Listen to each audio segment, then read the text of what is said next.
High বন্ধুরা, মা মেয়ে রান্নাঘরে সবাইকে স্বাগত জানিয়ে আজকে আপনাদের জন্য রান্না করতে চলেছি পটল ইলিশ। উপকরণে কি কি লাগছে একবার আপনারা দেখে নিন। এখানে ইলিশ মাছগুলোকে ভেজে রেখেছি, লম্বা লম্বা করে কেটে পটলগুলোকে ভেজে রেখেছি, আর আলুগুলোকেও ভেজে রেখেছি। চেরা কাঁচা লঙ্কা, এখানে আছে হলুদ গুঁড়ো, জিরে গুঁড়ো, ধনে গুঁড়ো, শুকনো লঙ্কার গুঁড়ো, নুন, চিনি, লঙ্কা বাটা। কড়াইতে দিয়েছি সর্ষের তেল, ফোড়নে দিয়ে দিচ্ছি কালো জিরে। মশলাগুলোকে লঙ্কা বাটার সাথে মিশিয়ে নিচ্ছি। এবার মশলাগুলোকে কড়াইতে দিয়ে দিচ্ছি, তারপর একটু নেড়ে চেড়ে নিচ্ছি। এবার ভাজা পটল, ভাজা আলু আর চেরা কাঁচা লঙ্কাগুলো দিয়ে দিচ্ছি,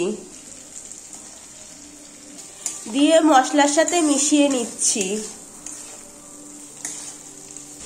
ভেজে রাখা মাছগুলো দিয়ে দিচ্ছি, জল দিয়ে দিচ্ছি, তারপর ঢেকে দিচ্ছি, ঢাকনা খুলে নিচ্ছি।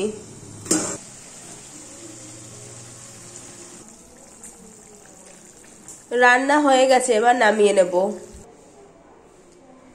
আমাদের পটল ইলিশ আপনাদের কেমন লাগলো অবশ্যই কমেন্ট করে জানাবেন। ভালো লাগলে চ্যানেলটি লাইক করে সাবস্ক্রাইব করে দেবেন। আজকের মতন বিদায় নিচ্ছি।